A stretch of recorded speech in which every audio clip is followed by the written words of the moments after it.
সকালের Kuakata sea beach খুবই মনোমুগ্ধকর পরিবেশ। খুব বেশি মানুষের কোনো কোলাহল নাই এখানে। এখানে সম্ভবত কিছুক্ষণ আগেও জ্বরের পানি ছিল সাগর পাড়ে। সাগর পাড়ের বালির উপরে হাঁটতেছি, যথেষ্ট নরম, বোঝা যাচ্ছে কিছুক্ষণ আগেও এখানে পানি ছিল। এখানে একটু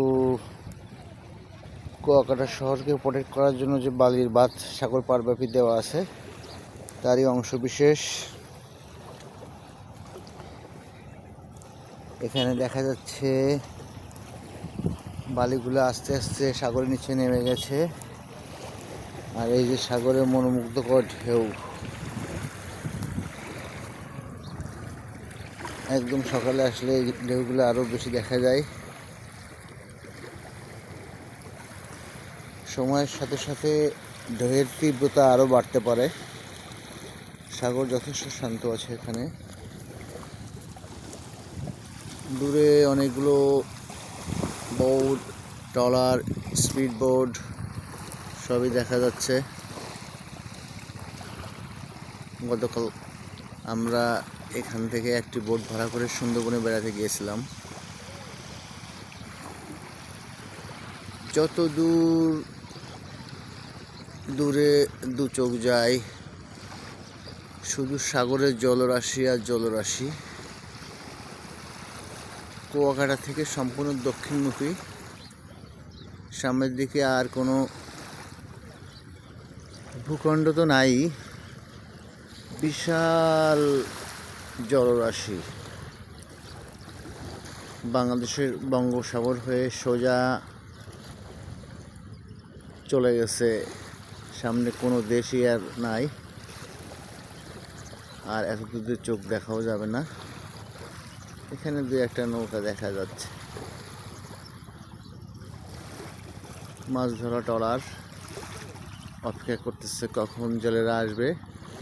জেলেদেরকে নিয়ে গভীর সমুদ্রে চলে যাবে মাছ ধরার জন্য। এখানে কয়েকটা মাছ ধরার নৌকা দেখা যাচ্ছে। সি বিচে একদম কোলাহলমুক্ত পরিবেশ, জনমানব শূন্য বলা যায়। গুটি কয়েক মানুষ এখন পর্যন্ত দাঁড়িয়ে আসে। এটা সকাল 6টা, খুবই শীত এখানে, এই জন্য মানুষ এখনো আসে নাই।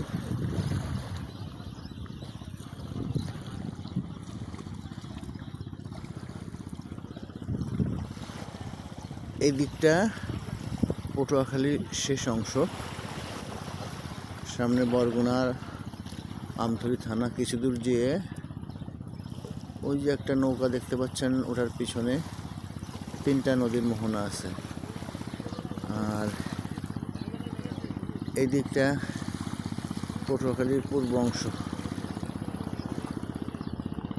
এই যে এখান থেকে সোজা চলে গেছে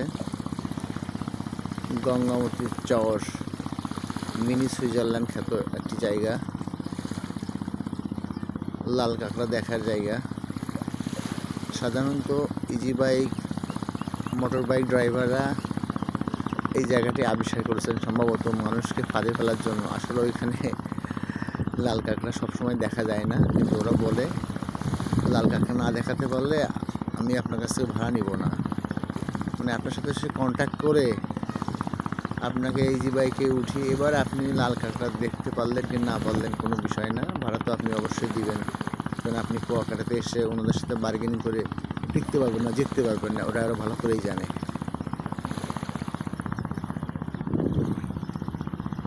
সি বিচ থেকে কুয়াকাটা শহরের দিকে তাকালে এমনই দেখা যাবে। এখানে একটা হাই রাইজিং বিল্ডিং দেখা যাচ্ছে।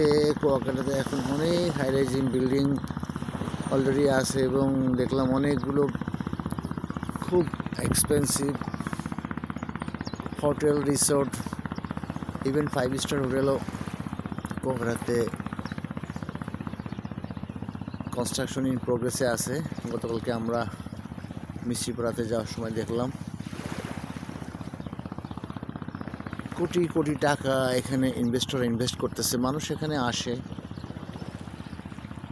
আনন্দ বিনোদনের জন্য, এখানে থাকে, হোটেলে থাকে 3 দিন 4 দিন, হোটেল বুকিং দিয়ে থাকে, কোম্পানি সেলস মিটিং হয়, আদার্স অনেক কিছুই হয় এখানে। সাগরের একটা প্রাকৃতিক সৌন্দর্য যেটা টাকা দিয়ে আসলে কোথাও কিনতে পাওয়া যায় না,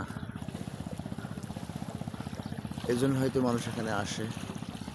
কুয়াশা পড়ছে, এখন কিছুই দেখা যাচ্ছে না, একদম স্পষ্ট। ক্যামেরা একটু জুম করলাম, এর জন্য একটু দূরে কিছুটা দেখা যাচ্ছে। এই জায়গাগুলো সম্পূর্ণ লোকারণ্য থাকে। এখানে 2007 সাল থেকে অনেকবারই আসা হয়েছে। তো এমনও দেখা গেছে দুপুরের সময় এখানে পা দেওয়ার জায়গা খুঁজে পাওয়া কঠিন ব্যাপার হয়ে যায়।